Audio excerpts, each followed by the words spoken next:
Los primeros auxilios son el conjunto de actuaciones y técnicas que permiten la atención inmediata de un accidentado hasta que llegue la asistencia médica profesional. Dentro de estos, el soporte vital básico consiste en las maniobras que se deben realizar cuando la vida de una persona corre peligro.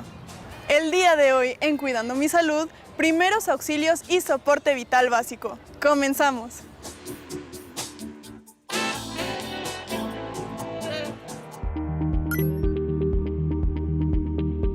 Tratamientos.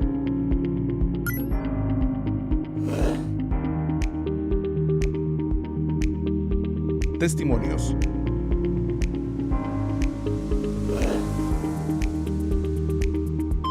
Preguntas.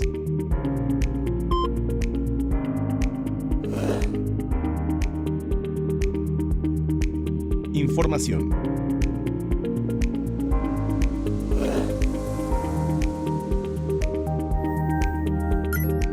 Recomendaciones. Cuidando mi salud.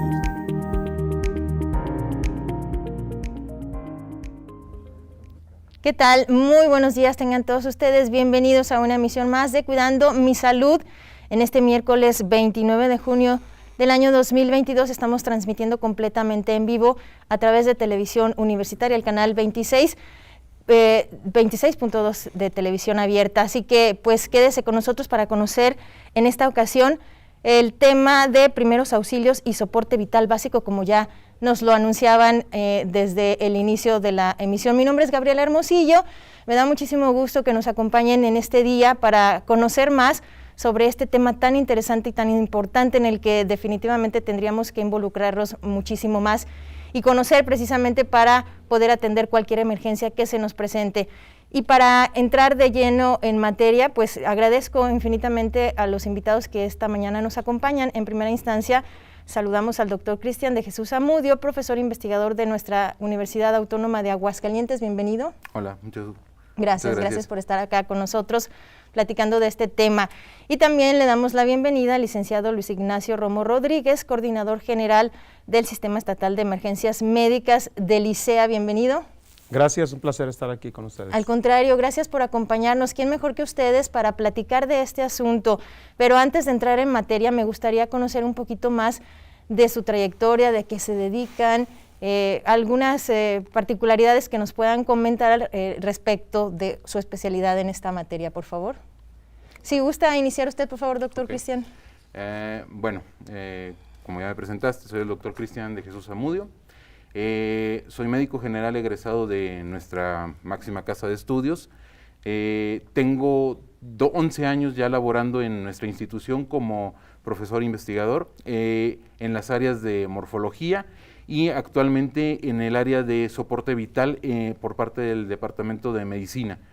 Desde hace 11 años trabajo en la sala de urgencias del Centro Hospitalario de Aguascalientes o Clínica Guadalupe y por lo pronto soy proveedor certificado de soporte vital básico cardiovascular, soporte vital cardiovascular avanzado, soporte vital de trauma y soporte vital pediátrico, todos certificados por los respectivos colegios americanos de pediatría, cirugía y de la American Heart Association.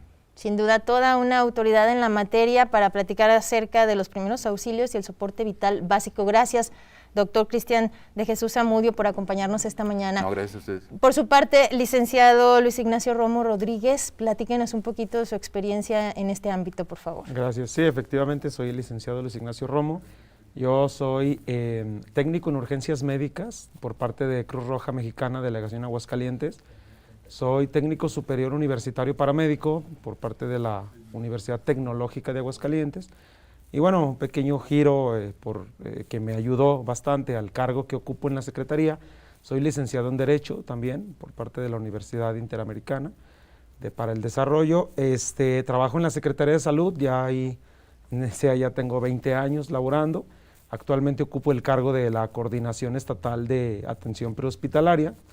Y bueno, vaya, pues ahí estamos realmente dentro de ahorita es lo único en lo que nos desarrollamos, en esta coordinación importante donde controlamos, administramos todas las ambulancias que hay en el estado para lo que viene siendo urgencias médicas, traslados interhospitalarios, coordinaciones con otras instituciones que brindan el mismo servicio que nosotros, como lo es Cruz Roja Mexicana, como lo es la Coordinación Municipal de Protección Civil aquí en la capital, y bueno, pues todo en pro de la ciudadanía. Sin duda, importantísimo el papel de esta coordinación precisamente para la atención oportuna en cualquier urgencia y cualquier emergencia. Y bueno, pues definitivamente estamos muy contentos de tenerlos aquí porque quién mejor que ustedes para platicar de este tema. Pero obviamente para entrar en materia, ¿qué les parece si vamos a conocer precisamente nuestra cápsula sobre primeros auxilios? Vamos ahí.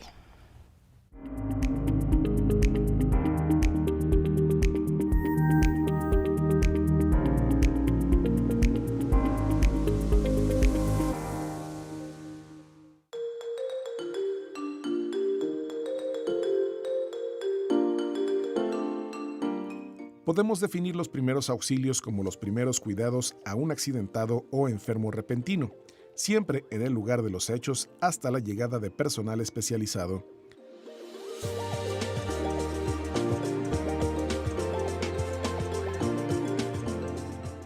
Estos primeros cuidados son fundamentales para la evolución posterior de la víctima, pues su recuperación dependerá en gran medida de la atención prestada en un primer momento.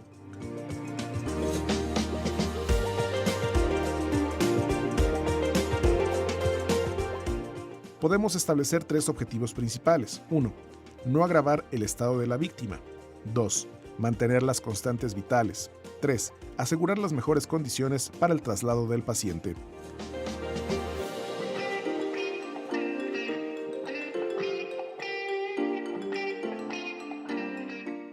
El soporte básico es el conjunto de actuaciones que se realizan sin más equipamiento que ciertos dispositivos de protección.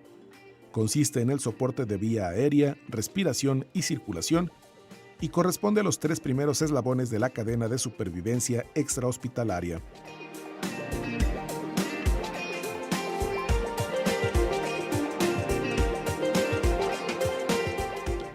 Dentro de la cadena de supervivencia se ha de seguir una secuencia de actuación cuyo objetivo será proteger, alertar y socorrer.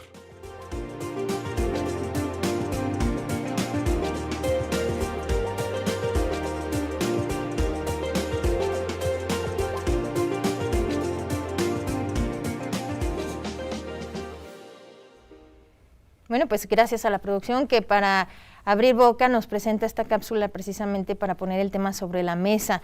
Y pues ya para entrar en materia, obviamente, me gustaría que nos compartieran qué son los primeros auxilios propiamente o a qué se le conoce primeros auxilios. Doctor. Los primeros auxilios pues básicamente son las técnicas que se han ido estandarizando no solamente para el personal de salud, sino para toda la población, para que puedan intervenir en una situación de emergencia en donde puede estar en peligro la vida del paciente, como por ejemplo un paciente que se acaba de desmayar, el paciente que está atragantado con un objeto extraño en vía aérea, el paciente que tiene alguna quemadura, el paciente que tiene alguna hemorragia.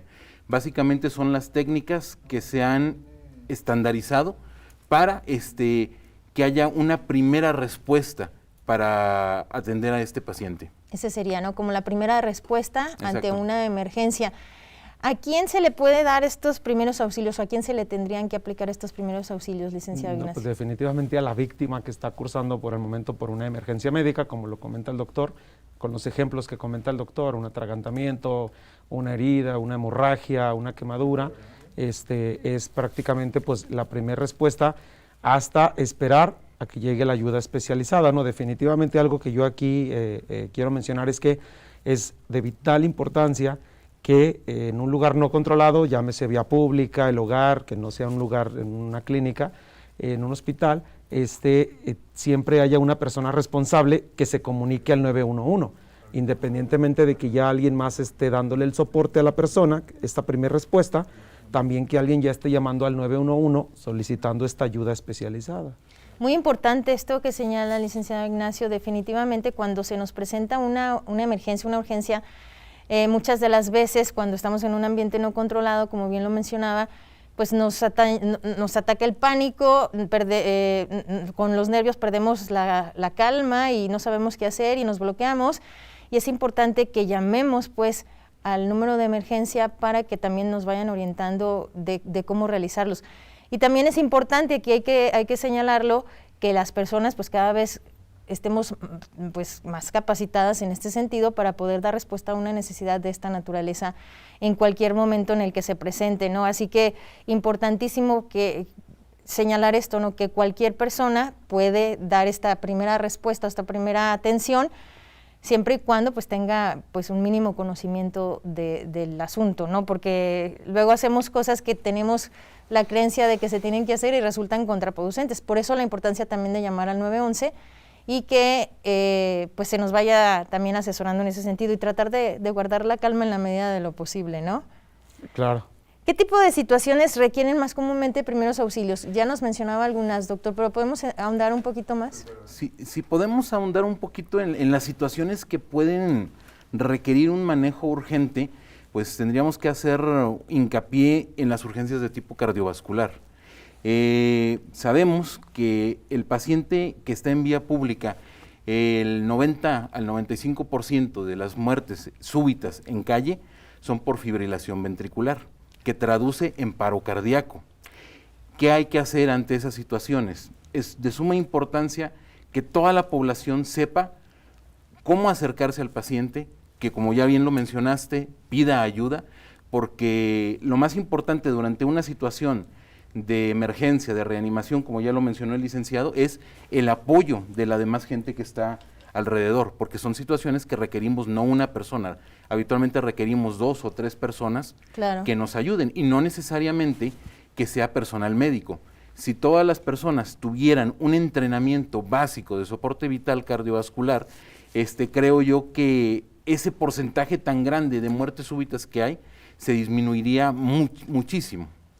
Importantísimo tener esta conciencia y este conocimiento de la situación, es decir, dimensionar que al grado de salvar una vida es tan importante llevar a cabo los primeros auxilios. Por eso la necesidad de conocer de primeros auxilios y no echarlo en saco roto y no decir, bueno, es que a mí nunca me va a pasar, ¿no? Es importantísimo tener esa conciencia de que estos primeros auxilios, sin duda, pueden impactar al grado de salvar una vida, ¿no, licenciado? Claro, así es, efectivamente. Bueno, ¿quiénes son las personas que específicamente ya en un hospital o en un área, o digamos en el ámbito médico, pueden proporcionar estos primeros auxilios? Imagino que los paramédicos son los que hacen esta... No, vaya, mira, hay un curso que de hecho la Secretaría de Salud imparte, que se llama Primer Respondiente a Urgencia Médica. Realmente ese se lo brindamos a la población civil en general, a las empresas, a las dependencias de gobierno y demás. Entonces, ¿quién puede brindar los primeros auxilios? Pues quien tome esta competencia. Es un curso de 3 días, lo que dura esta capacitación, acreditándolo, está certificado para poder brindar esta primer respuesta a estos primeros auxilios. Realmente yo creo que el personal paramédico, y con mayor razón el personal médico, pues ya pueden dar un soporte mayor, ¿no?, a los primeros auxilios. Definitivamente. ¿Cómo podemos conocer un poquito más del curso? ¿Dónde nos podemos acercar a la Secretaría de Salud? Directamente a Secretaría de Salud, dependencias o incluso la iniciativa privada nos hace un oficio dirigido a nuestro secretario de Salud, el doctor Miguel Ángel Pisa, donde le solicitan esta capacitación, primer respondiente a urgencia médica, y ya nosotros llevamos una agenda y nos ponemos en contacto con el área interesada, con la dependencia o con la empresa, y impartimos este curso. Contamos con un área de capacitación, ahí nosotros de la Secretaría, y es totalmente sin costo. Claro, importantísimo. En las empresas obviamente siempre hay esta área de responsabilidad donde los trabajadores o los colaboradores tienen que tomar esta capacitación. En la universidad obviamente no es la excepción, también aquí en la institución hay algunos encargados o brigadistas que se conocen como brigadistas de primeros auxilios, quienes también están al tanto o constantemente capacitándose en esta materia, pero sí es importante que hagamos esta conciencia y pues cada vez más seamos los que conozcamos de esta primera primera respuesta a la urgencia médica. Primera respuesta a la urgencia médica, porque nunca sabemos cuándo nos va a pasar, Claro. ni en dónde, ni a quién, ¿verdad? Así que, pues, vamos a continuar platicando del tema de primeros auxilios y soporte vital básico, pero primero tenemos que ir a hacer una breve pausa, así que no se vaya. Le recuerdo que tenemos a su disposición el 449-910-9260. Si tiene alguna duda, algún comentario que hacerle a nuestros invitados, por supuesto, con muchísimo gusto estamos a su disposición. Vamos a la pausa y seguimos después de ella para platicar, continuando con estos primeros auxilios y soporte vital básico. Ya regresamos.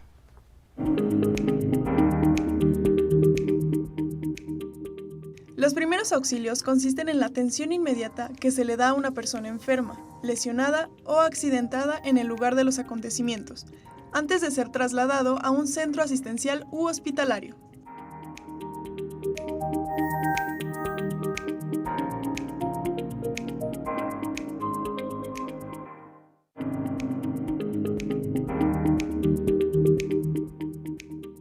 La finalidad de los primeros es adquirir un conocimiento básico que permita, en medida de lo posible, estabilizar al paciente, así como aliviar el dolor y la ansiedad hasta que pueda ser atendido por un personal sanitario especializado.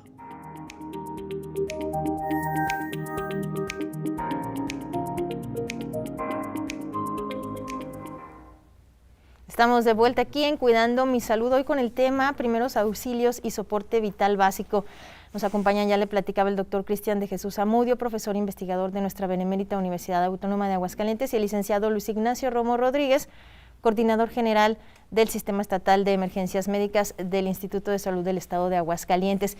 Y bueno, pues le recuerdo que estamos completamente en vivo, atendiendo a sus comentarios, atendiendo a sus preguntas. Alguna duda que nos quisiera compartir, pues está a su disposición el 449-910-9260.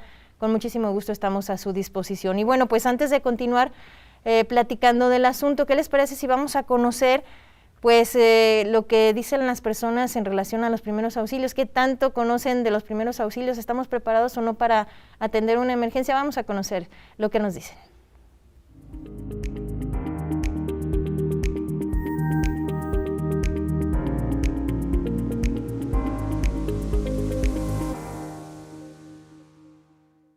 ¿Qué son los primeros auxilios? Pues son los primeros ejercicios como que hacen para salvar la vida, o sea, lo primero que puedes hacer para, pues no sé, salvar la vida de la persona. Creo que son como medidas para hacer urgentemente cuando sucede un accidente o algo así. Por ahí. Bueno, son aquellos métodos, por así decirlo, cual son pues de emergencia prácticamente cuando surgen así accidentes o más que nada atentados contra la salud, ¿no? Puedo decir. Pues los primeros auxilios, hasta donde tengo entendido, son como cuando pasa una emergencia, como métodos básicos para ayudar a alguien a que pase esa emergencia que está pasando, médica, obviamente. Bueno, tengo entendido que son maniobras que son para ayudar a cierto tipo de personas que están en una situación complicada, ya sea un accidente, para pues mantenerlos con vida en lo que llega pues la ayuda necesaria. ¿Qué técnica de primeros auxilios conoces y para qué sirven? Pues en sí conozco las más básicas, que son como la maniobra de Heimlich, se llama, estoy seguro que se pronuncia así, que es como para tratar cuando alguien se está ahogando con algo, cuando está comiendo generalmente, para poder sacarlo y que pueda seguir respirando. El RCP, no sé, siento que es como más para un desmayo o algo así, igual que la respiración boca a boca. De hecho, según yo, se usan en conjunto cuando alguien se está ahogando, por ejemplo, en una pileta o algo así.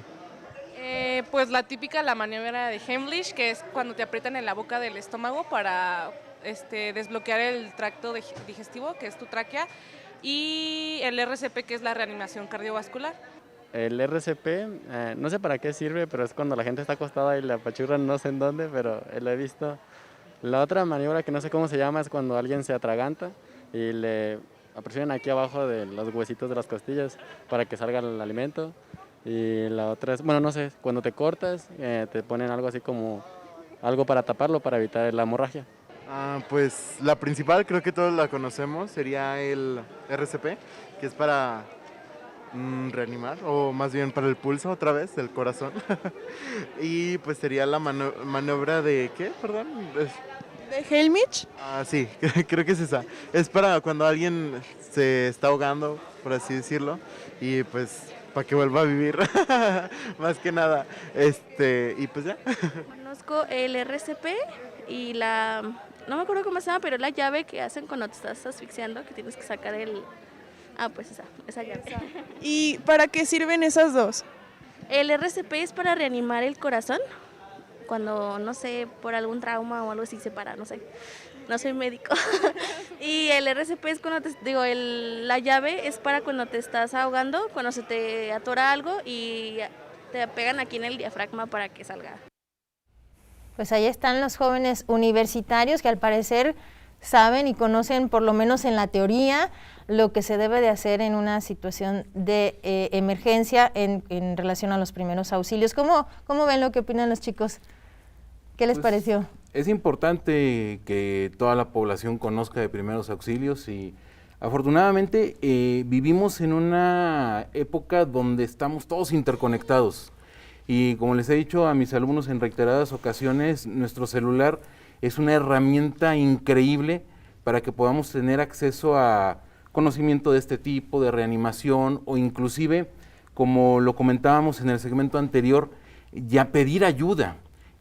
Cuando hablamos acerca de las cadenas de reanimación, tanto básica como avanzada, uno de los principales eslabones en conjunto con el reconocimiento de la emergencia es el pedir ayuda, el activar el sistema de respuesta de emergencias, que afortunadamente al día de hoy no es necesario despegarnos del paciente para activar el sistema de respuesta de emergencias o ir a pedir ayuda, cuando simplemente le podemos hablar al asistente de nuestro celular y pedir que pida ayuda y que marque y ponerlo en altavoz y ya tenemos el acceso a la operadora del 911. Claro, definitivamente una herramienta muy, muy importante. Qué bueno que lo menciona, doctor. Licenciado Ignacio, tenemos una llamada del público que nos solicita más información acerca de los cursos en primeros auxilios que ofrece, este curso específicamente del que nos comentaba antes de irnos a la pausa por parte de la Secretaría de Salud. ¿Dónde pueden conseguir más información? ¿Hay gente interesada en conocer un poquito más, en incluso acceder a los cursos? ¿Cómo le pueden hacer? Yo creo que la manera más rápida de solicitar la información es que les proporcione el número directo de nuestras oficinas. Es el 449-975-5615. ¿Nos puede repetir el teléfono, por favor? 449-975-5615. Es el área directa de ahí de nuestras oficinas. Estamos en oficinas centrales de la Secretaría de Salud, que ahí pregunten efectivamente por los cursos de primeros auxilios. Es que tenemos uno que es de primeros auxilios y otro que es el de primera respuesta a urgencia médica. Son cursos para la población civil, para personal que no es del ámbito sanitario. Claro, ¿sí? Para cualquier persona que esté interesada en conocer o estar capacitado pues para responder en un caso de emergencia sin ningún conocimiento previo de medicina, salud, etcétera, claro. ¿no? Pues ahí está entonces los teléfonos, esperamos que con esto se resuelva la duda. Si tienen alguna otra, recuerden, estamos a sus órdenes en el 449-910-9260. Y bueno, pues retomamos, o mejor dicho, continuamos la plática que nos ocupa el día de hoy aquí. Y me gustaría conocer qué son las fases de actuación conocidas como PAS, proteger, avisar y socorrer. Pues es parte de lo que hablábamos un momento, ¿no? Del avisar, es detectar que una persona solicita o necesita de estas acciones de primeros auxilios porque está cursando con una urgencia médica. El avisar perfectamente es el solicitar el apoyo. Nosotros lo que hacemos, o dentro de nuestro protocolo, es que detectamos esto, vamos a brindar los primeros auxilios de una manera tranquila, serenos, para poder ayudar a la persona y que la persona nos vea así, ¿no? Quien va a requerir el apoyo, pues a su auxiliador pues lo necesita tranquilo, ¿no? Necesita verlo así. Pero con don de mando, definitivamente, mandar a una persona a que llame al número único de emergencia y solicite la ayuda especializada, que bien pudiera ser en este caso una ambulancia. Y bueno, pues el brindar la atención, el soporte hasta que llegue esta ayuda. ¿Y la valoración, mejor dicho, del accidentado, en qué consiste, doctor? La valoración del paciente accidentado, o mejor dicho, del paciente politraumatizado, consiste en dos valoraciones principalmente. una valoración que denominamos primaria y una secundaria.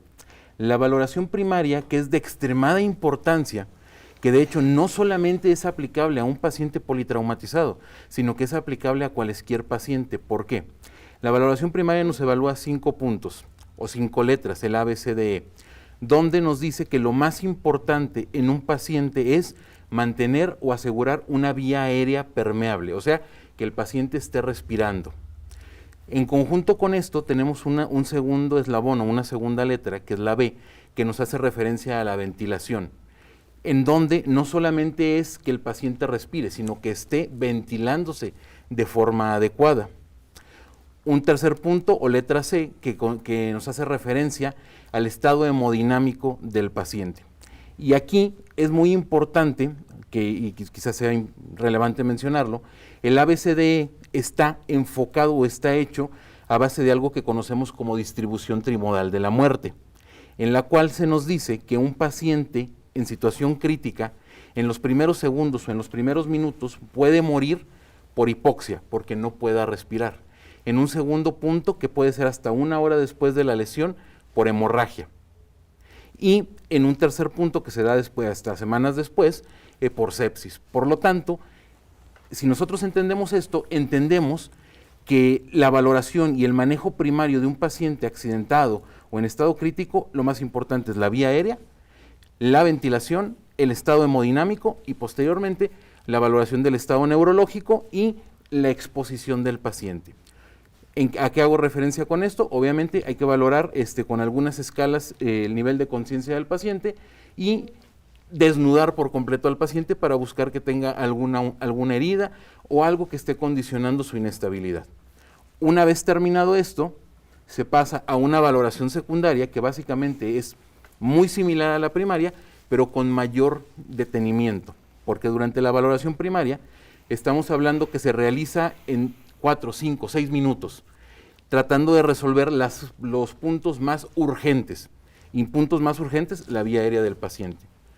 Digo, la vía aérea, porque si el paciente no respira, nuestro paciente no va a vivir. Obviamente, claro. Y dentro de la valoración secundaria, pues ya entrarían los estudios que tomamos, tomografía, rayos X, colocación de sondas, etcétera. Excelente, pues importantísimo tener identificadas estas situaciones necesarias, y lo que nos comentaba el licenciado Ignacio me parece muy, muy importante, mantener la calma, tratar de hacerlo, porque esta persona a la que estamos auxiliando, pues obviamente necesita que estemos tranquilos para que ella pueda sentirse tranquila también. Tenemos que ir nuevamente a un breve corte, pero no se vaya porque al regreso seguimos platicando con el tema de hoy, primeros auxilios y soporte vital básico con nuestros invitados. No se vaya, ya regresamos.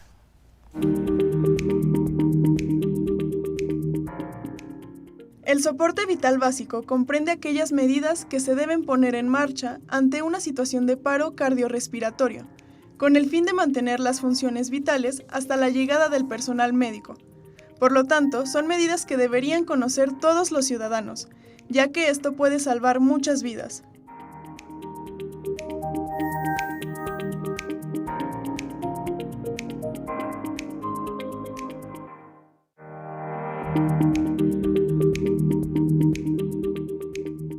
La reanimación cardiopulmonar o reanimación cardiorrespiratoria, abreviada como RCP, es un conjunto de maniobras temporales y normalizadas destinadas a asegurar la oxigenación de los órganos vitales cuando la circulación de la sangre de una persona se detiene, independientemente de la causa del paro cardiorrespiratorio.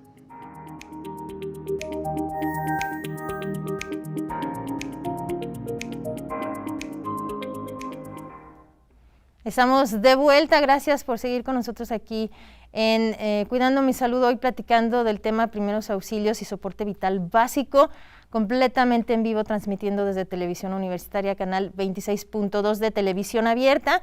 Y bueno, pues antes de continuar, agradecemos al público especial que hoy nos acompaña aquí en el estudio, las chicas alumnas de la carrera de medicina, quienes están atentas a lo que su profesor está hoy pues compartiendo con el público de Televisión Universitaria. Muchas gracias a ellas y bueno, pues a todo su grupo de excelentes alumnos de la carrera de medicina. Y bueno, pues antes de continuar con el tema a tratar el día de hoy o que nos ocupa el día de hoy, ¿Qué les parece si vamos a la cápsula de activación física precisamente realizada por el Departamento de Cultura Física y Salud Pública?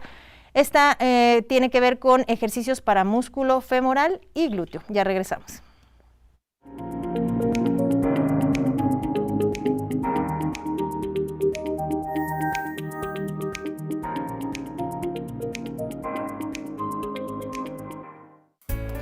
Hola, mi nombre es Verónica Selena López Macías. Actualmente soy estudiante en la carrera de Cultura Física y Deporte en 8º semestre y el día de hoy yo les voy a hablar un poco sobre hipertrofia muscular en la parte del tren inferior. En este caso nos vamos a enfocar un poquito más en lo que es el músculo femoral y glúteo. Como primer músculo vamos a hablar sobre el bíceps femoral. Es el músculo isquiotibial que está localizado en la parte posterior del muslo. Este músculo está compuesto por dos cabezas, una corta y una larga. Las dos cabezas tienen diferente origen, pero comparten la misma inserción. El bíceps femoral participa con otros isquiotibiales para el movimiento de flexión articular de la rodilla. También participa en el movimiento de extensión y rotación externa de cadera. Como segundo músculo vamos a hablar sobre el glúteo. El glúteo es un complejo muscular formado por tres vientres musculares, que viene siendo el glúteo mayor, glúteo menor y glúteo medio. Dicho grupo muscular le da estabilidad y movilidad a la pelvis. En acciones como correr, saltar y agacharse, este grupo se activa. De igual manera, recordemos que el movimiento principal de este grupo muscular es la extensión de cadera y abducción de cadera. La sentadilla búlgara es un ejercicio ideal para trabajar el tren inferior y tonificar las piernas y los glúteos. Consiste básicamente en colocar la punta de un pie sobre un banco y flexionar la otra hasta que quede paralela con el suelo, cuidando que la rodilla no sobrepase la punta del pie.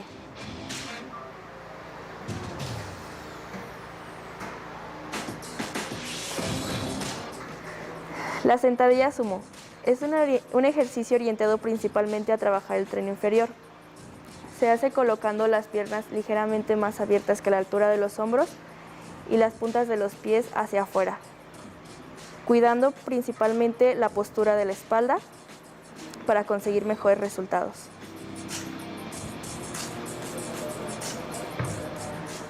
Patada de glúteo. En este ejercicio la espalda debe permanecer en posición recta, con el rostro mirando hacia el suelo y el cuello relajado. Elevar la pierna hacia atrás, dando la patada con el talón, no con la punta del pie. Hip thrust es un movimiento de empuje de cadera en el que los músculos con mayor implicación son el glúteo mayor y el glúteo medio. Colocamos el banco pegado a una pared o que no se mueva. Nos sentamos adelante del banco con las rodillas flexionadas de modo que al elevar la cadera, estas formen un ángulo de 90 grados y los pies separados a la anchura de la cadera. Apoyamos la parte inferior de nuestra escápula sobre el banco. Es importante que no apoyemos los hombros ni las lumbares para no lastimarnos. Colocando la barra o mancuerna en nuestra cadera aproximadamente a la altura del pubis.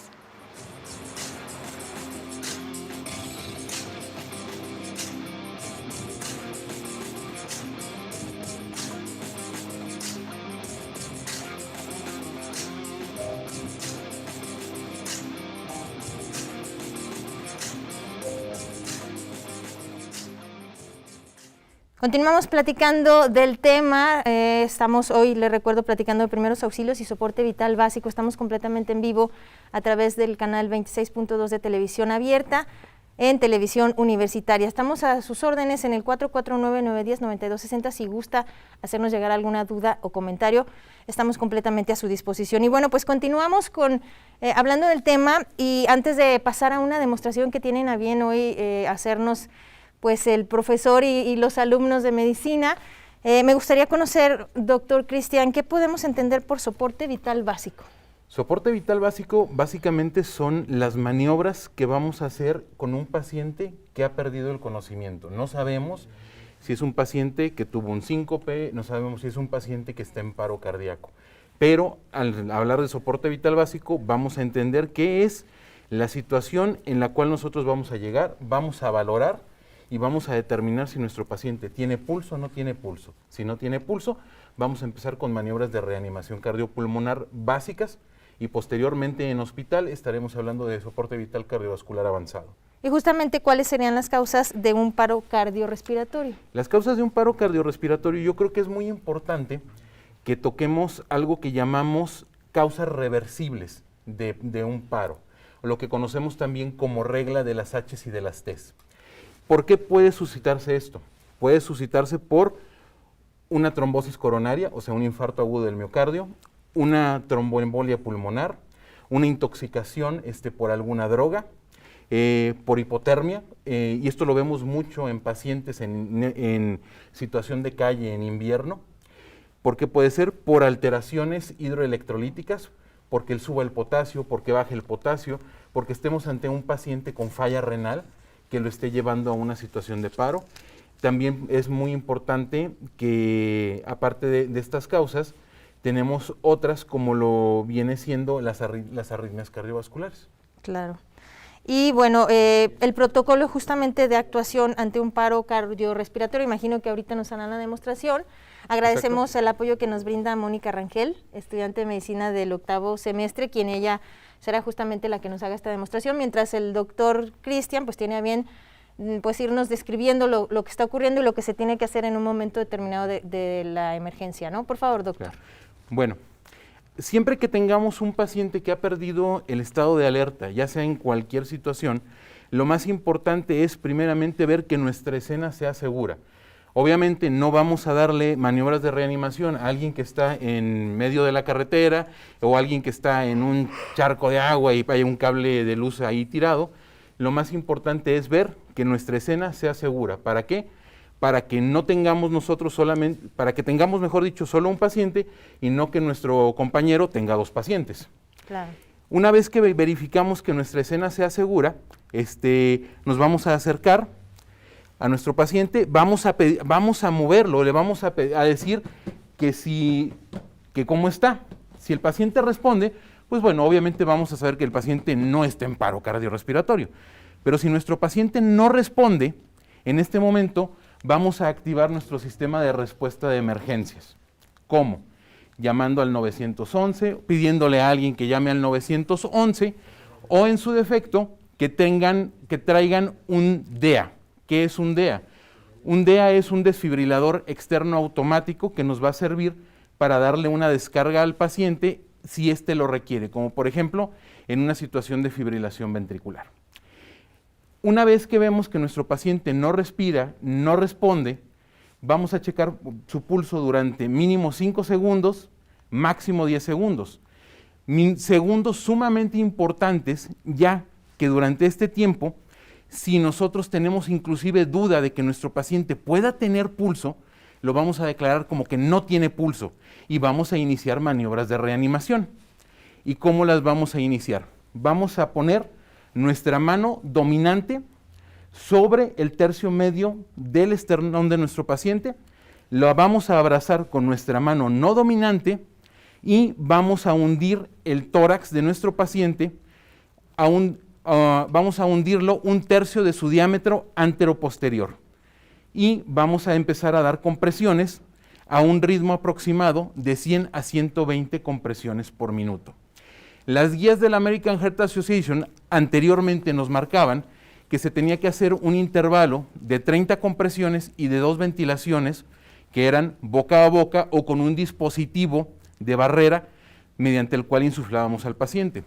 Debido a la pandemia de COVID y debido a que se ha comprobado que la mayoría de las personas e inclusive los médicos no hacemos una apertura adecuada de la vía aérea en una situación de emergencia, se prefiere que solamente se comprima al paciente alrededor de 100 a 120 compresiones. ¿Hasta cuándo? Hasta que llegue alguien con mayor capacidad que nosotros para podernos relevar. En este caso, los servicios de emergencia o alguien que haya ido a traer un desfibrilador externo automático. Y vamos a estar haciendo las compresiones de esta manera. Vamos a estar haciendo a un ritmo de 100 a 120. Así como para que todo el mundo lo recuerde un poco más, hay por ahí una mnemotecnia que nos dice que escuchemos la canción de los Bee Gees de Stayin' Alive. Y no es comercial, claro está, ¿verdad? Pero ese ritmo nos va a permitir que nosotros tengamos ese ritmo de compresiones, a 100 a 120 compresiones por minuto. Y ese sería entonces el protocolo a Exacto. seguir en una situación en la que dijimos no tenemos, el paciente perdió la conciencia. Perdió la conciencia, ya nos acercamos, el paciente no tiene pulso, no tiene respiración, no es un paciente que está en paro cardiorrespiratorio. ¿Por qué? No lo sabemos, pero sabemos que está en paro y tenemos que darle compresiones. Si nosotros hacemos esto, podemos darle un mayor porcentaje de sobrevida a nuestro paciente. Sabemos que no todos los pacientes tienen probabilidad de sobrevida dependiendo la causa del que haya provocado el paro, pero está comprobado que si tenemos un paciente en paro que se ha presenciado e iniciamos maniobras de reanimación, nuestro paciente puede tener hasta un 95% de probabilidad de sobrevida, a que si no lo hiciéramos. ¿Qué pasa cuando terminamos el minuto? ¿Dejamos un descanso o continuamos hasta que llegue Si el... no hay nadie, vamos a continuar. Ok. De hecho, es una pregunta que siempre me han hecho. ¿Hasta cuándo damos reanimación? Vamos a seguir dando reanimación hasta que llegue alguien que nos releve. O en su defecto, hasta que nuestro paciente tenga algo que llamamos RCE, retorno de la circulación espontánea, o sea, que vuelva a tener pulso. Ahorita comentas 1 minuto. Aquí el protocolo sería compresiones durante 2 minutos. Okay. Al llegar a los 2 minutos, vamos a parar reanimación, vamos a tocar el pulso de nuestro paciente. Si nuestro paciente ya tiene pulso, hasta ahí paramos las maniobras de reanimación. Y si requiriera aporte ventilatorio, ya sería cuestión de que ya llegara la asistencia médica y empezar a ventilarlo ya sea con un dispositivo que le denominamos bolsa válvula mascarilla o resucitador autoinflable. Excelente, pues muchísimas gracias a Mónica Rangel del 8º semestre de Medicina por este apoyo para la demostración. Gracias, doctor. También creo que esto ha servido para ilustrar de manera muy precisa lo que debemos hacer en momentos de una emergencia. Tenemos que ir rápidamente a una nueva pausa, pero no se vaya. Recuerde que estamos completamente en vivo atendiendo a sus dudas, a sus necesidades. 449-910-9260, el teléfono a su disposición. Vamos a la pausa y regresamos para concluir con este tema tan interesante hoy en Cuidando mi Salud.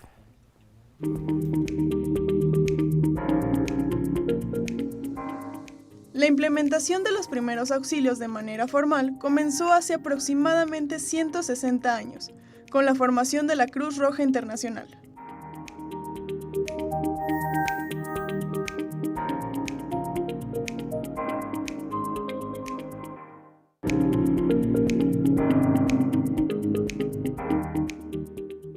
El primer respondiente es la primera persona que decide participar en la atención de un lesionado. Puede o no ser un profesional de la salud. Es el encargado de evaluar la escena, comenzar la revisión del lesionado y activar el servicio médico de urgencia.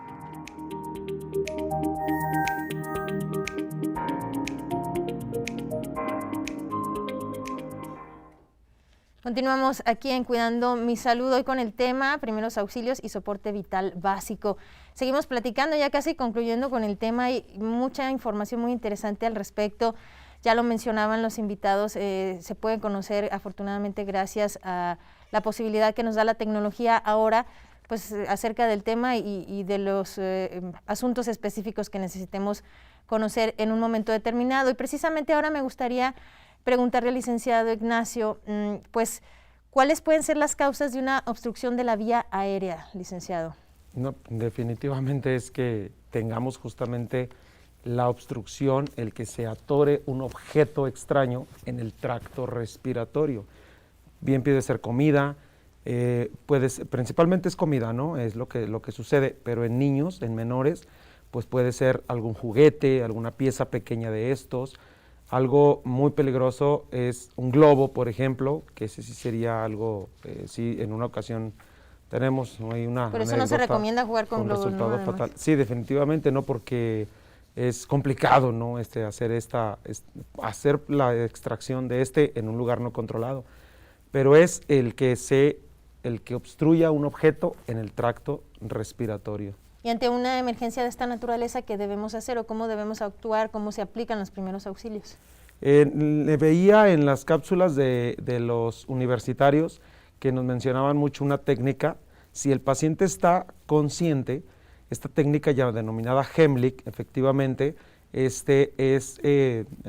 para ubicarlo de una manera rápida, 2 dedos por encima del ombligo, empuñar una mano y con la otra empujarse con compresiones hacia adentro y hacia arriba. Abrazándolo, ¿no? De manera fuerte, claro, poniéndose en la parte de atrás, abriendo el compás para tener soporte y realmente dar este tipo de compresiones hasta que el objeto salga, ¿no? O hasta que la persona quede inconsciente, que no se haya logrado, que no tengamos éxito con esta maniobra, cae inconsciente. Entonces, ¿qué es lo que sigue? Lo que acabamos de ver, maniobras de RCP. Excelente, pues ahí ya tenemos también un poco más claro lo que podemos hacer en una situación de esta naturaleza. También hay otro tipo de emergencias que tienen que ver con hemorragias también. Cuando nos encontramos ante una situación de una hemorragia, ¿qué podría provocarla primero, una hemorragia, doctor?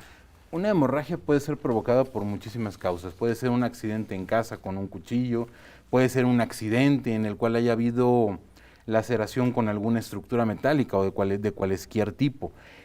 Con respecto a las hemorragias, yo creo que lo más importante es que sepamos que hay que hacerles compresión. Ante cualquier hemorragia hay que comprimir. ¿Cómo? Si estamos en vía pública, puede ser inclusive con un trapo de la misma ropa, pero hacer presión directa sobre la herida. En algunos casos, y hasta hace algún tiempo, nos satanizaban mucho el uso de torniquetes. Los torniquetes sí están permitidos y de hecho forman parte también de una campaña que se denomina Stop the Bleeding, que es promovida por el Colegio Americano de Cirujanos y de Traumas, en donde se nos dice que el periodo de isquemia al que sometemos a un paciente con un torniquete, mientras estemos controlando ese torniquete, podemos tener hasta 2 horas con el torniquete y parar el sangrado. Lo más importante va a ser parar el sangrado, como sea posible. Claro, importante también conocer, obviamente imagino que para cada una de estas emergencias hay una capacitación específica, etcétera, pero pues el tiempo en televisión es muy rápido y al menos conocer lo que podemos hacer en el momento es importante. Insisto, nunca sabemos cuándo nos puede pasar.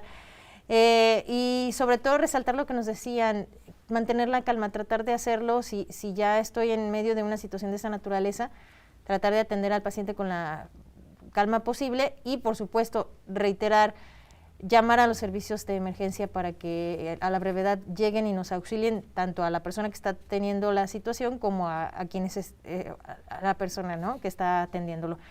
Y bueno, para ya casi ir cerrando, licenciado, cuando una persona tiene alguna situación de quemaduras, ¿ahí qué se recomienda? Bueno, más bien voy a comentar lo que no se recomienda, que es no poner absolutamente nada. Es muy común que en la casa nuestras abuelitas nos digan que le pongamos clara de huevo, mostaza, cebolla, telarañas. Sí, claro.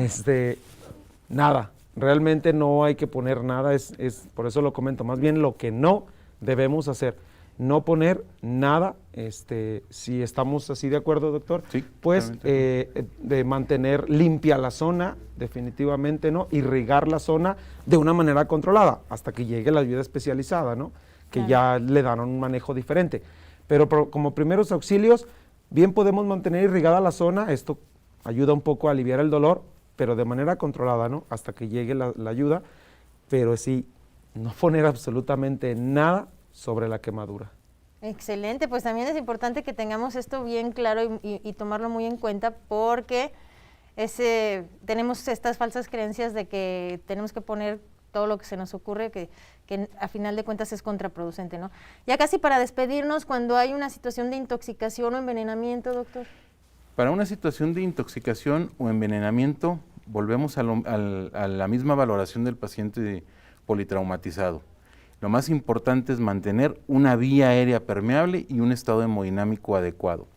Es muy común que veamos intoxicaciones, por ejemplo, en casos suicidas por cloro. De hecho, todavía la semana pasada tuvimos 2 pacientes intoxicados por cloro en el hospital. La otra muy frecuente, la intoxicación por diazepam o por alguna benzodiazepina.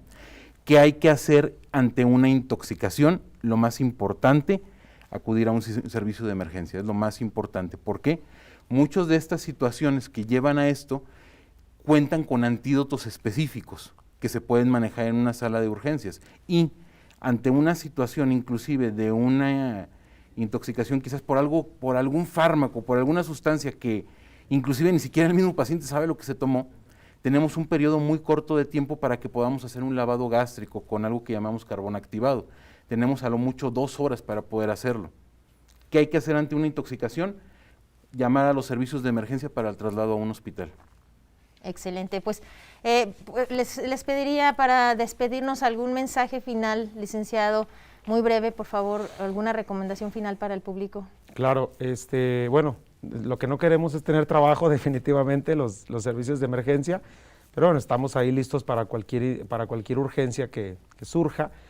Una de las recomendaciones que yo siempre doy pues es de que evitemos la dupla fatal, que es alcohol más volante. Definitivamente que la evitemos, que seamos responsables ante estas situaciones.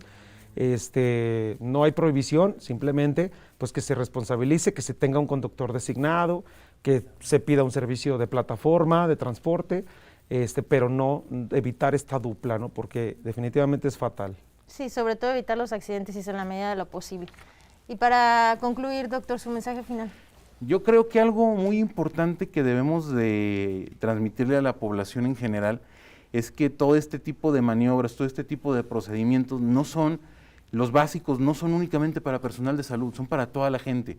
Si toda nuestra población de Aguascalientes, de México, como lo queramos llamar, tenemos la conciencia de que es importante que aprendamos este tipo de técnicas, podemos reducir de forma muy significativa el número de muertes que puedan ser prevenibles o que puedan ser evitables, porque el día de hoy puede ser, tocando madera, claro está, su esposa, su esposo, su hermana, nuestra mamá, nuestro papá, y si nosotros sabemos este tipo de maniobras, podemos darles una esperanza de vida un poco más. Sin duda. Con ese mensaje nos quedamos. Agradecemos infinitamente tanto al doctor Cristian de Jesús Amudio, profesor investigador de nuestra universidad, como al licenciado Luis Ignacio Romo Rodríguez, coordinador general del Sistema Estatal de Emergencias Médicas del ICEA, por acompañarnos. Muy valiosos todos sus comentarios, gracias de verdad. Gracias al equipo de producción por apoyarnos en la realización de este programa. Y bueno, pues recuerde, el próximo miércoles una cita con un nuevo tema, obviamente, para Cuidando mi Salud. Mi nombre es Gabriela Hermosillo, gracias, hasta la próxima.